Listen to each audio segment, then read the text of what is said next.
3, go. go. Oh, and that was perfect timing because the video started as well. Yay!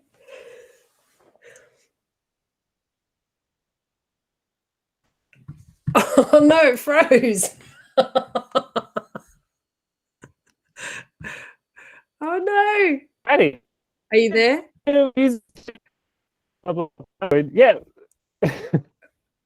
Oh my god, it froze. That was hilarious. Can you see me? Yeah, I can now. It's as soon as it started recording, you were just like, "Oh my god, let's start recording," and then you just. Was I picking my nose? Yeah, you were. Yeah. No. All right, we'll start that again, shall we? Sounds like a plan. I kind of want to save that though. Oh yeah, it's saved. I'm not stopping. All right, so pretend we've got 5 to 7 seconds of our pretty music. Welcome. That's the not so mysterious Kate. And that is the horrorholic Dominic. Yep. And you're listening to Shit Bricks. Bricks. This is a podcast for those of you who like to talk shit and get scared. Or in Aussie slang, shit and bricks. I think that if anybody is going to be here to talk shit, it is you and I. And if anyone's going to be here to shit, it's going to be me. Have you taken care of that? Yes, I have. I had my morning, what's the word? Morning abolition? Yeah, bodily movement. Once you get to 35, any regularity of shitting is something that you should be very proud of. I lost that when I was like 12. Okay. We'll get you some, what's it called? Metamucil. Yeah. Coloxal. Have you seen those stool softening ads? Thanks to our first ever sponsor, Coloxal. Yeah, thanks, guys. Oh. That's actually not a bad sponsor, seeing as this is about shitting. Actually, I think we should put that on the agenda. We'll reach out to them after we've had a couple of episodes and send them photos of us on the toilet. 100%. I think that's a perfect match. Sounds good. All right. Well, welcome everybody. This is our first ever episode, mini-sode, test episode. I don't know what we're going to call it, but it's a test. I like mini-sode. I don't know why. Mini-sode. Yeah. Mini-sode. Maybe it could be what's a toilet humor joke around mini, like a turtle head episode. Yeah. turtle a prairie dog episode. Just testing the waters and then back in we go. Yeah, absolutely. The merch just does itself, doesn't it? Oh my God, this is perfect. So in this episode, what we're doing is just trialing everything a little bit. And we're going to do a little episode each, aren't we, Kate? We are. Yeah, just like a little 5-10 minute mini-sode. So you get to hear from both of us today. But also, who knows how long it's really going to go for? The two of us in a room have been known to talk the wooden leg off a chair. Yeah, it could be plastic if you're on IKEA. So true. Shout out to IKEA. Pack. Yes, next sponsor. Do they do like toilets or anything? Well, not that it all has to be toilet related. There is that Kath and Kim episode where what's her name? Kimmy shits in the IKEA toilet. So yeah, that's true. Perfect. For all of those non-Aussie listeners out there, you should please go watch Kath and Kim, and you'll better understand not just that joke, but everything Kate and I are going to say for the next 50 years of our lives. Correct. Alrighty, so who's up first this week? I think you have got a story that I want to hear. So if you would like to go first, that would be swell. Oh, ladies first. I love it. Absolutely. Okay. Well, let's get stuck into it. First up, I got to shout out to my sources, obviously the lovely Wikipedia. And then I first heard this story on a red-handed podcast, episode 23. It's called The Girl in the Box. Okay. Which sounds scary already. And there's also an All That's Interesting article by Kara Goldfarb. So just paying dues to the people that I stole all this great content off. Very nice. Because obviously we would expect the same if people are talking about being sponsored by Coloxal, then we would want to shout out about that. Metamucil, mates. Woo! Again, the merch just sells itself. Trust me, we've already got the gays listening because of that. They know bowel movements like no other. Oh, perfect. All right, have a sip of my juice. Please do. Is it special juice? I mean, we are recording this at 11:06 in the morning, or is it a? It is V8 juice, so it kind of looks like blood. Is that scary enough? Oh yeah, nice. We can have like themed drinks. That's perfect. I was going to say a Bloody Mary because that fits in. Well, what says I'm not drinking a Bloody Mary? All power to you. We're going to be locked down for the rest of our lives, so you just do you. There's no one to shame me into my drinking habits because you can't see me. Exactly. All righty, let's kick this off. All right, you ready, Kate? I'm ready. You got your safety buddy. You've got James Bond in the background there. I do indeed. He's my protector. I'm strapped in. I've got my my seatbelt on. I'm ready to hear this story. Let's go. So this mini-sode, I wanted to share an oldie. Like, it's an old story, but it's a goodie. But like I said, I've only heard this for the very first time recently from that red-handed podcast.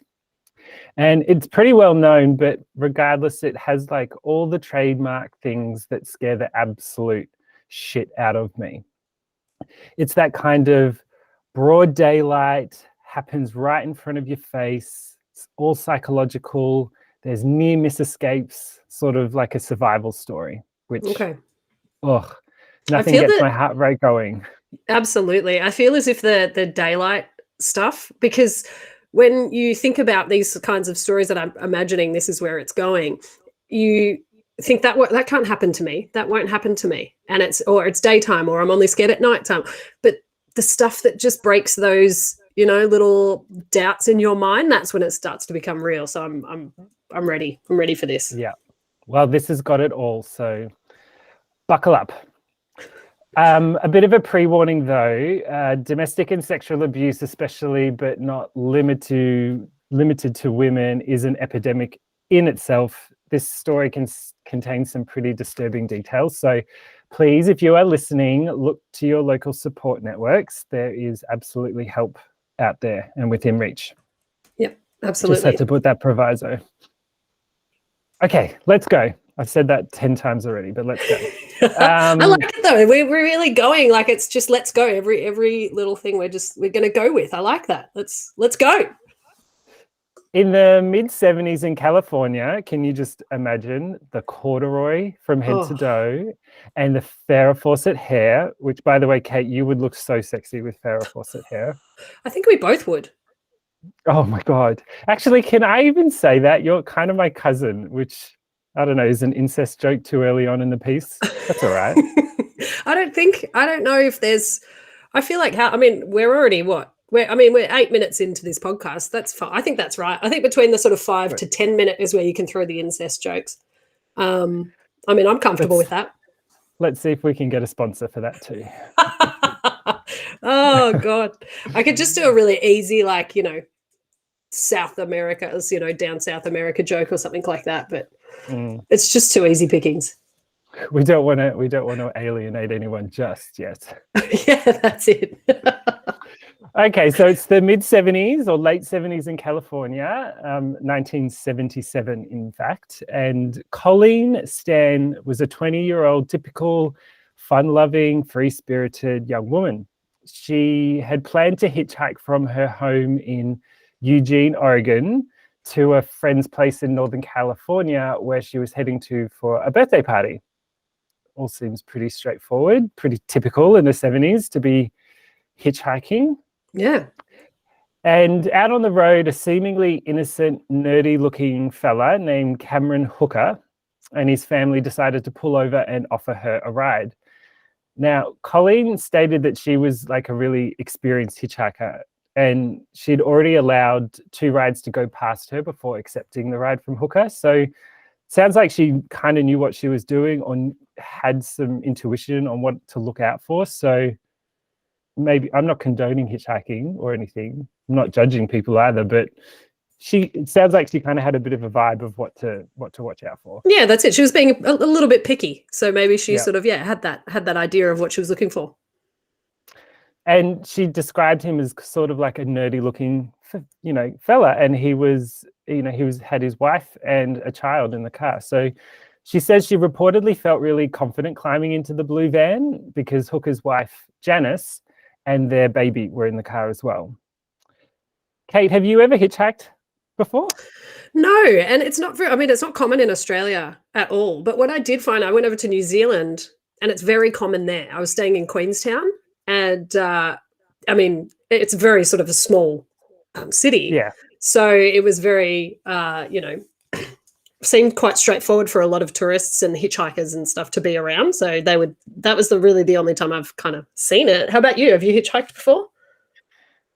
Oh, not sober. I then again, yeah, I don't know. I can't confirm or deny whether or not I have hitchhiked. I'm still alive, so that's a good start. That is very good. I think that really we should do an episode called How is Dominic Still Alive? Because some of the stories that you've told me of your traveling escapades, that might be a little special feature episode that we could do. Oh God, the shit that Dom got up to. I don't know that we want the shit that Dom has not got up to. Yeah, that's it. I don't know if we'd want Diane listening to that one. No, definitely not. That's a different podcast. Yeah. So here's really lovely Colleen. She's decided to accept a ride from Cameron Hooker and his family. She's feeling pretty confident.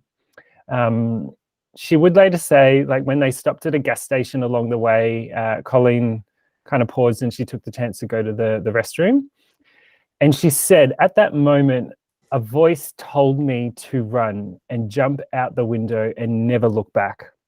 Like her gut, she remembers it so vividly that a voice had told her to leave. She didn't know why, but just something in her gut told her to.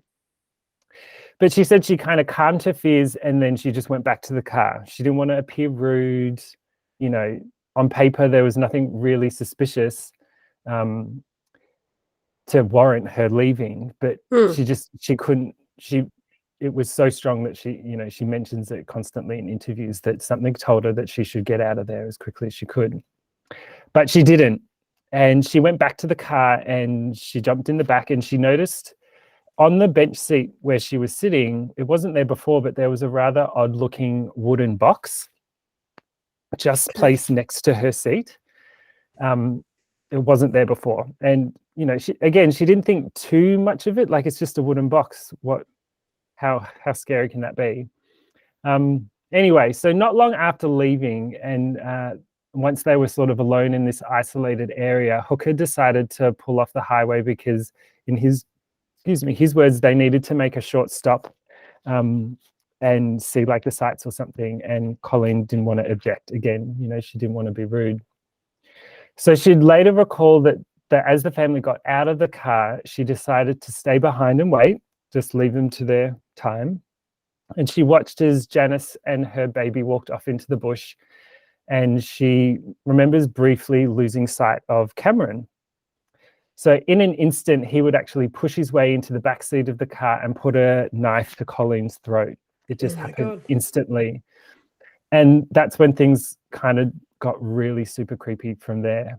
Hooker then picks up that wooden box, which was placed next to her, and it's a lockable box. So it opens up and he puts it on Colleen's head and locks it. No. So yeah, this box was completely lockable. It was soundproof. She couldn't see, hear, or do anything. And of course, he's threatening her. So it was designed to prevent light, sound, fresh air, everything from entering. Oh my God. And that's the beginning of this 7-year-long captivity for Colleen, which was full of torture, rape, and abuse. Holy shit.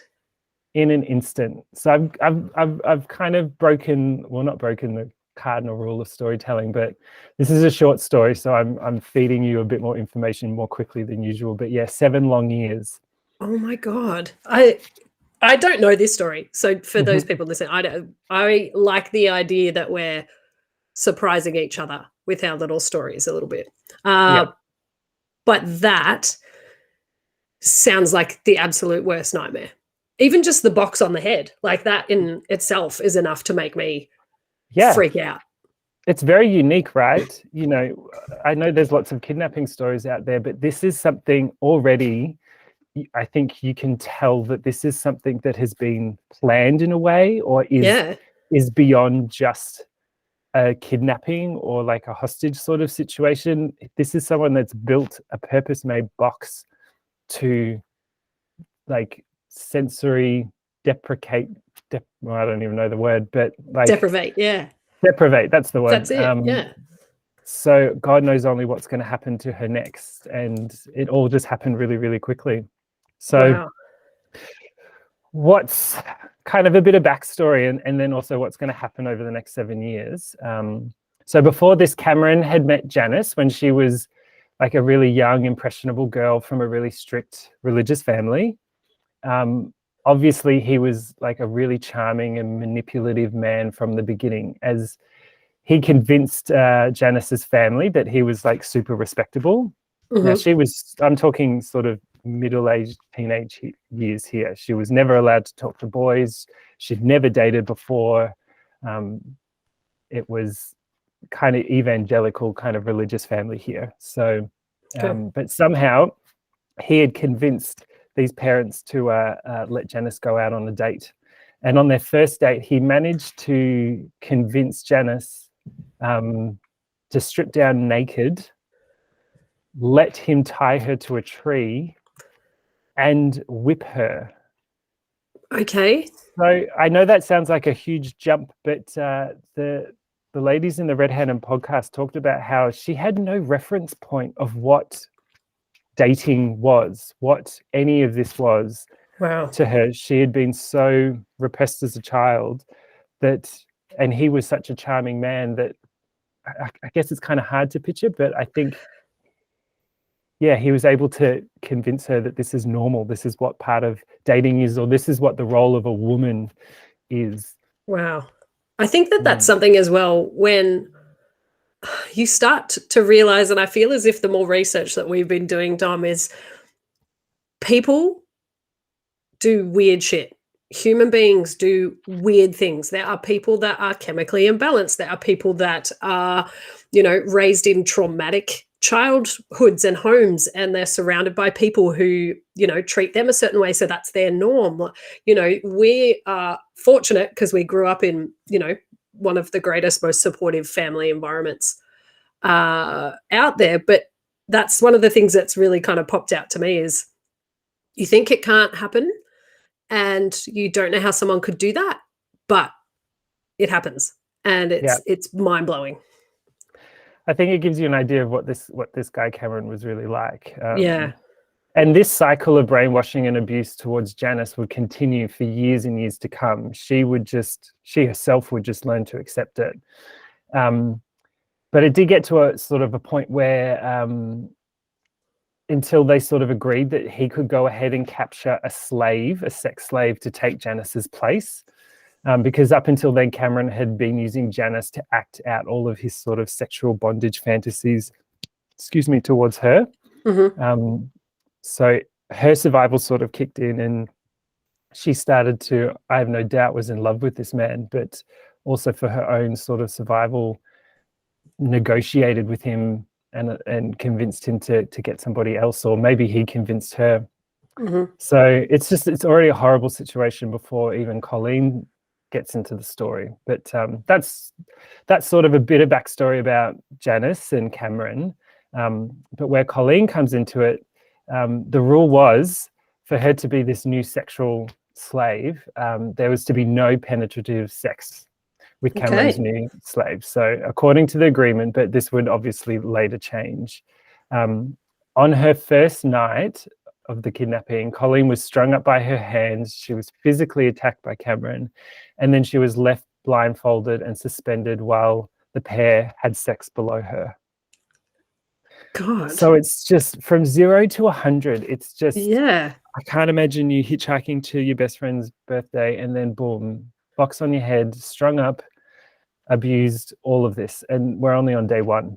Yeah. And not only that, I mean, us picturing her Farrah Fawcett hairstyle, that box couldn't have been good Oh my for that goodness. hairstyle. The perm would not have lasted. No. She would have had hair in her face. Yeah. Oh, bless. So after her kidnapping, Colleen stated that she was tortured and kept locked in a box for 23 hours a day until she was given a contract and forced to sign herself into slavery for life in January the following year. So almost a year following, she's forced to like sign this contract. Like, what the hell would this contract look like? Please tell me. Did they get like the guy from the castle, Dennis Denudo, to write it up? Like, it's just the vibe. It's just, assault, it's torture, it's just a vibe, man. For those listeners out there not knowing what we're talking about, please also go watch not just Captain Kim, but now go watch The Castle. Because yes, please. Dennis Denudo's an icon. It'll make you, again, you'll better understand us. Yeah. So not only did Cameron get Colleen to sign this contract, which he supposedly just ripped out of a BDSM magazine. It was kind of like a kinky little fun thing that, sexual partners could play around with and role play.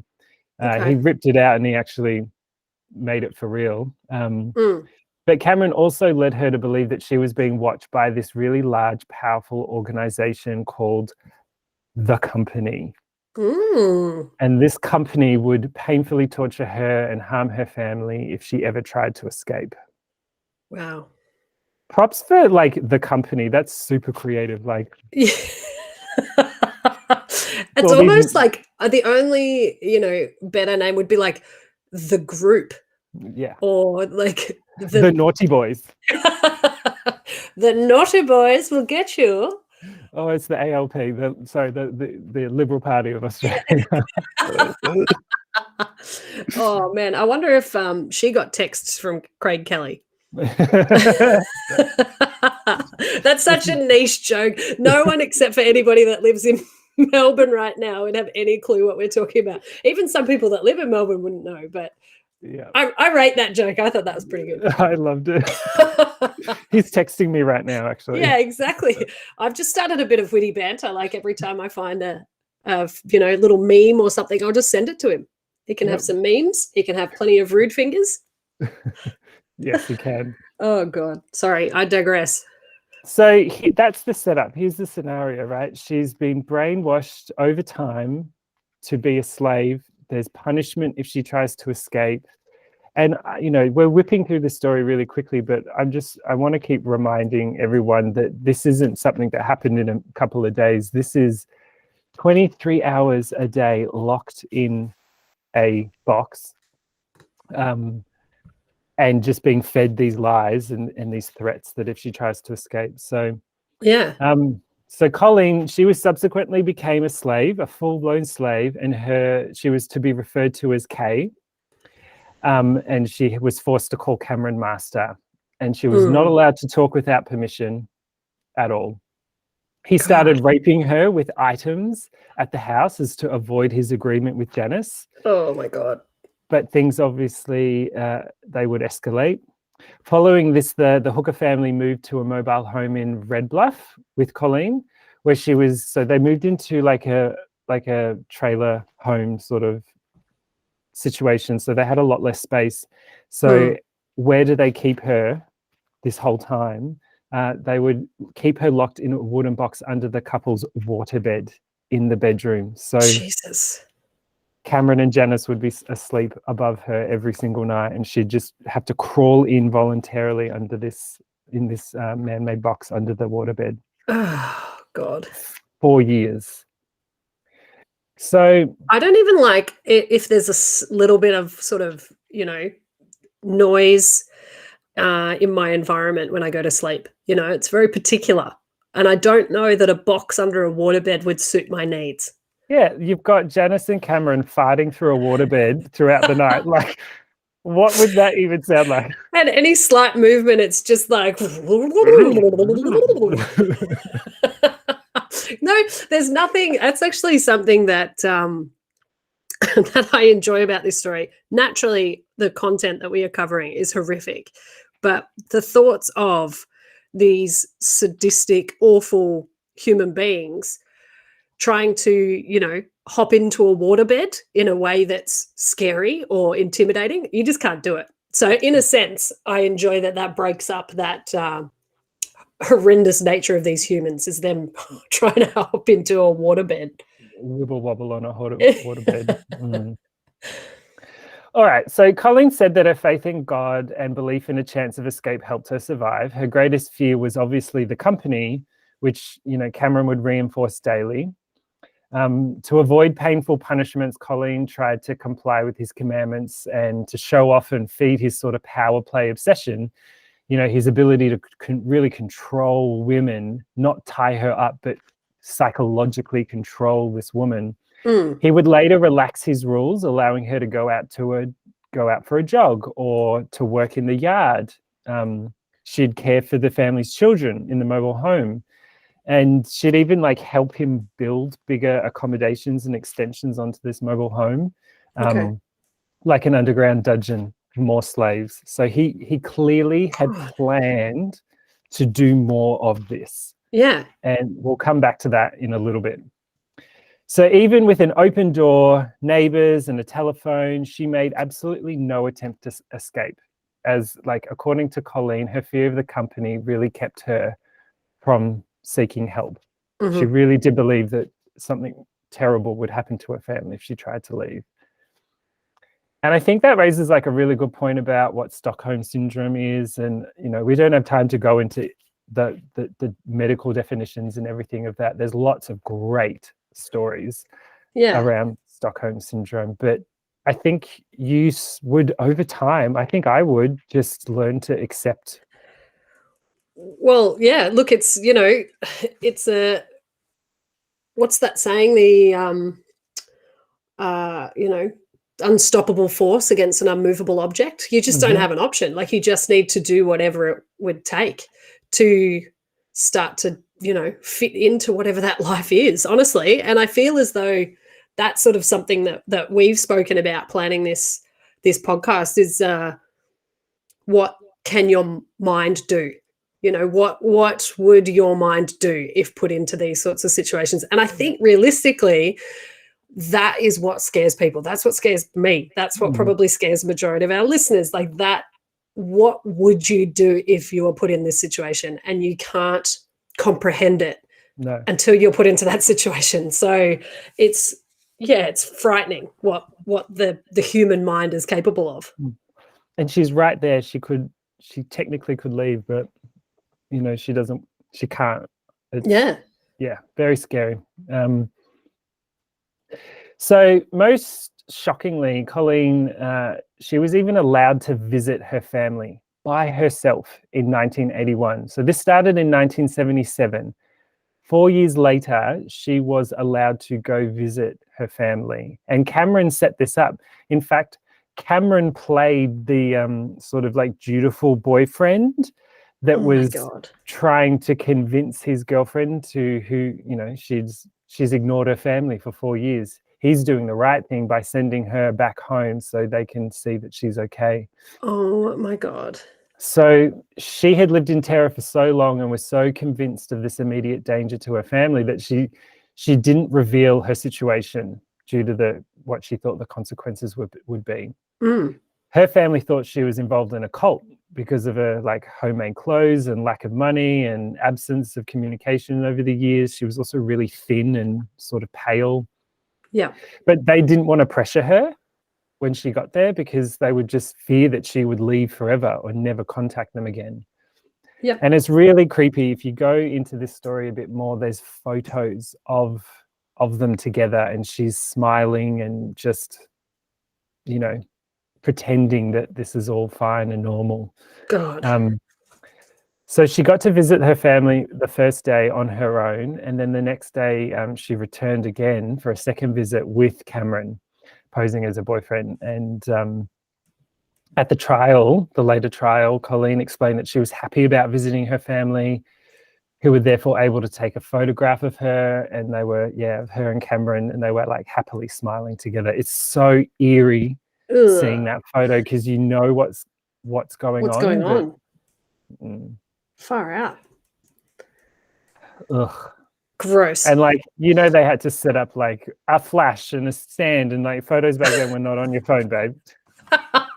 And that's the thing too, when you really sort of think about the situation that these people are in, to have to do that, like, it's not just a matter of, it's not like a Hollywood movie where things just happen automatically and you just see the shot happening. Yeah, you have to think about that practicality. Like, think about the fact that this guy's built a box to go on this person's head. Think about the fact that he's in a waterbed. Think about the fact that he has to set up his tripod and get the roll of film and twist it onto the thing, and then, do the test shots, get them developed. It's crazy. Yeah. No. All right, almost done. According to Colleen, Hooker feared he'd given his slave too much freedom after this visit, and he took her back to the mobile home, where he locked her in the wooden box under his waterbed, and she remained in that box again for 23 hours a day for the next 3 more years. Yeah. So Cameron's children, like Cameron and Janice's children, were told that Kay, because her nickname was Kay, they just told these children. So remember, there's children around. What are the children thinking about all this? What the hell's Janice doing? They would tell the children that Kay had gone home every day. However, once the children had gone to bed, Hooker would take Colleen back out of the box to feed her and just torture her more. Ugh. Yeah. She was reportedly not allowed to make any noise. She had to lie still for 23 hours at a time in the dark with little air to breathe. And during summer conditions were really harsh on her, the temperature in the box would get to well over 38 degrees. I just don't know. I don't like being alone with my thoughts for 5 to 10 minutes a day, because they start to become a bit annoying. Imagine being alone with your thoughts for 23 hours in essentially a Bikram yoga studio, lying in a Bikram yoga studio with your own thoughts for 23 hours a day. Somebody fill up a bath and get me a toaster, because I'm hopping in. Don't want a bar of it. Sweating all that crap out. Oh my God, that's so true. But you can't move. I can just imagine not being able to, the not being able to move thing, I think, gets me the most. As long as I can move, I'm okay. I'm not really claustrophobic, but not being able to move.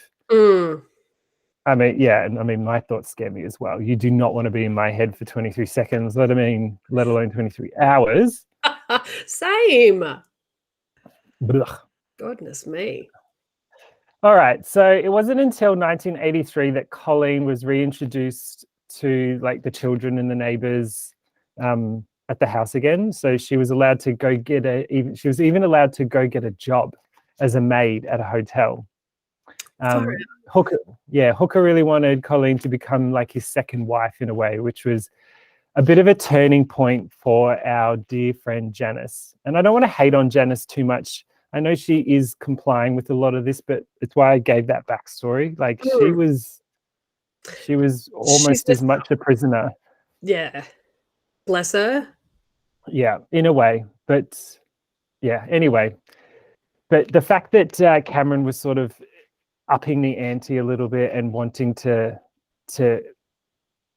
increase his number of wives in a way, I think he would have wanted to have a harem if he really could. Yeah. But this started to get to Janice, and by August 1984, she began really struggling with herself, and she herself went to Colleen and told her that Cameron was not part of this company. She maintained that the organization did exist, but that Cameron wasn't a part of it. And that fear, that threat wasn't real. Yeah. And by this point, Colleen was shaken, and her brain that brainwashed reality really started to crumble. I think there was a crack in the situation for her, and she wondered what else wasn't true. Maybe she can escape. Those sort of thoughts started to creep in. And one day she decided to make the choice to finally leave, and it was uneventful as simply just leaving the house, walking to a bus station. She actually phoned Cameron to inform him that she was leaving, and his reaction, you would think, is to get like really angry and aggressive, but he just burst into tears and tried to plead with her to come home. And obviously Colleen didn't. She just caught a bus home and she went straight to her family. Oh, it's just... So to me, yeah, you go. Oh, it's just so mind-boggling to me. And that's what gets me, is it's just like the reactions, how seemingly normal it was for her just to sort of go, oh, I'm just going to leave today, when she's been there for 7 years. Like, holy shit. Yeah, I think you want to Hollywoodize it and think that she's going to make some glorious escape, and it's like, Escape from Alcatraz, and what's his name? Sean Connery. Was Sean Connery in that one? Oh, not Escape from Alcatraz. He was in The Rock. The Rock. Which The Great Escape. Yeah. Yeah, that's right. We're getting it's nothing like that. She's not crawling and using teeth to make a pickaxe, or I don't know, none of that crap. She's also not with Nicolas Cage trying to defuse some weird nuclear/chemical bomb device. Yeah. And she didn't, switch faces with John Travolta in order to fool everyone. No.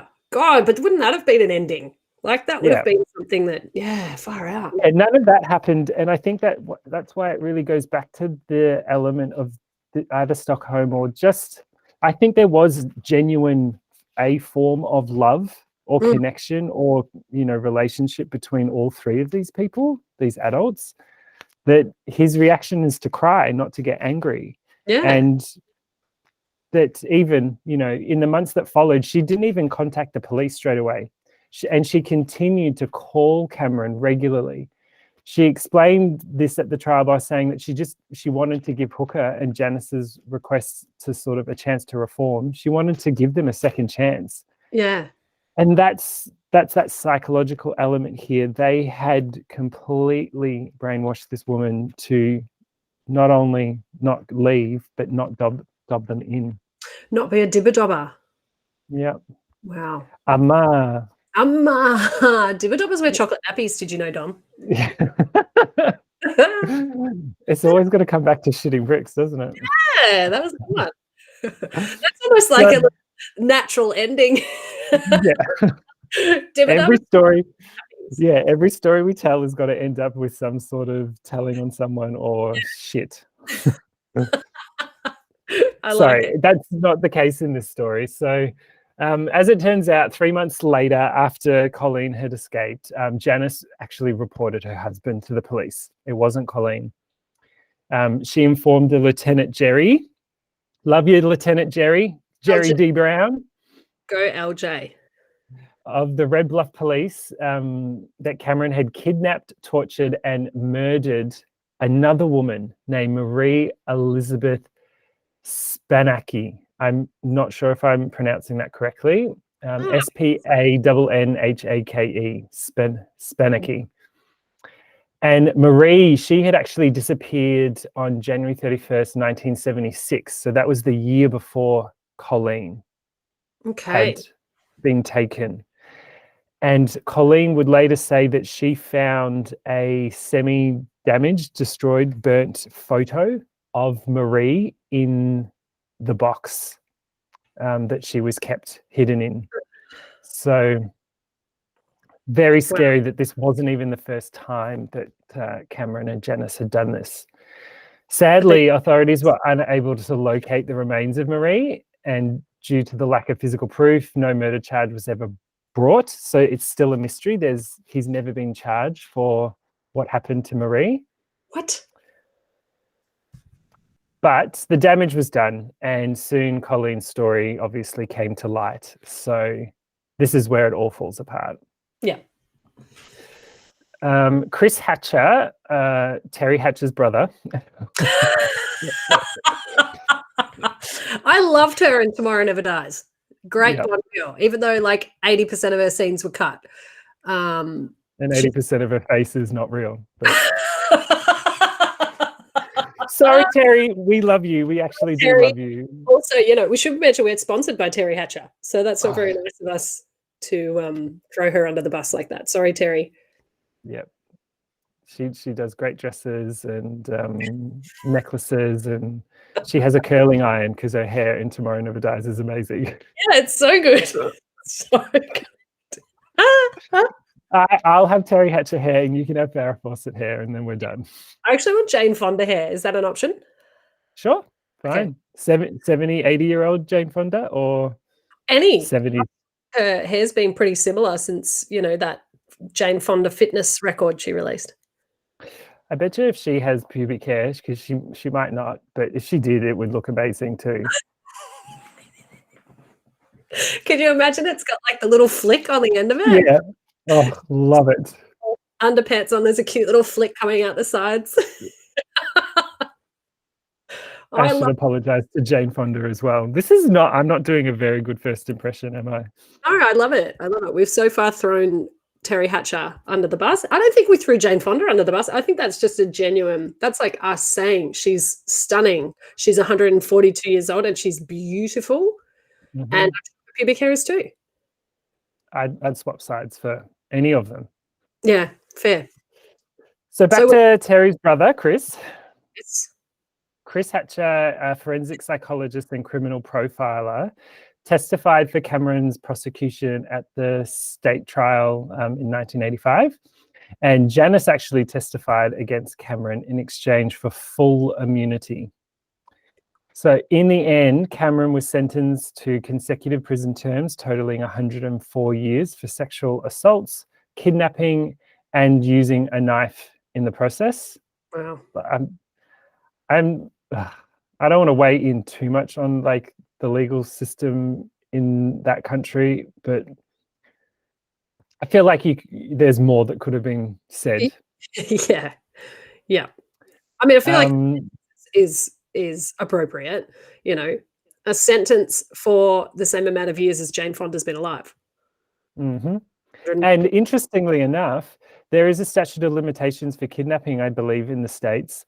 So it had been over that period of time where Cameron's defense were actually arguing that it's over I think 3 or 4 years for being done for kidnapping, that she was staying there on her own volition, so therefore he cannot be charged with kidnapping. Yeah. I mean, which is fucked.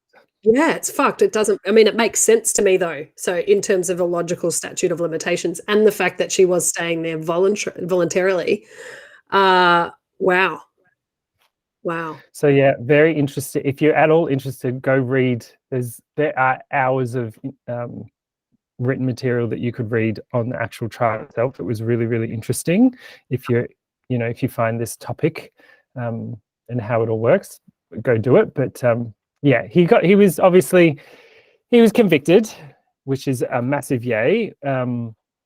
He was originally ineligible for parole until 2023, so not long. He had his hearing date moved up 7 years to 2015. On April 16, 2015, his request for parole was denied and Hooker will be eligible for another hearing in 2030. However, due to our good old friend COVID-19, California officials contacted Colleen and advised her that they were looking into possibly granting Hooker parole in March 2021, which is this year. Don't hold your breath, because instead of a parole hearing, authorities scheduled a hearing in September 2021, which is this month, to decide if Hooker should be classified as a sexually violent predator, which would result in his civil commitment to a state hospital. So as we speak, which is why I wanted to do this story, as we speak, the decision is being considered. So let's hope this asshole never sees the light of day again, because you know he would do it again. Oh, without a shadow of a doubt. He's not okay in the head. But the fact that he could, move onto a state-run facility is actually a really cute little ribbon and bow tie into our next episode, which is all about state-run institutions. They used to be called mental asylums, but that is our next story, which I'm going to tell. So that worked out so well. Look at you. Look at us vibing off of each other so well. We're doing something that's current, and now we're connecting our stories. Like, that's how good we are. And I think as well, like, how current we are.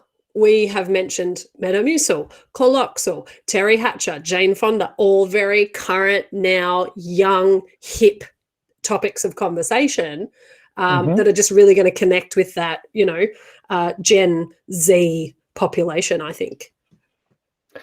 Which gen are you? Are you even a gen? I think I'm a millennial. Oh, God. Trust us not to know what we are. I don't know.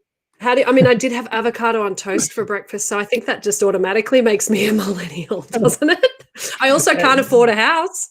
I don't. So... I'm in my mum's granny flat. Oh, God. I live next door to my parents, so... Yeah. Please sponsor us. I'd kill for a Blue Apron right now. Blue Apron subscription. Home. Yes. Oh my God. Well, Dominic, thank you so much for sharing your story with me and our listeners as well.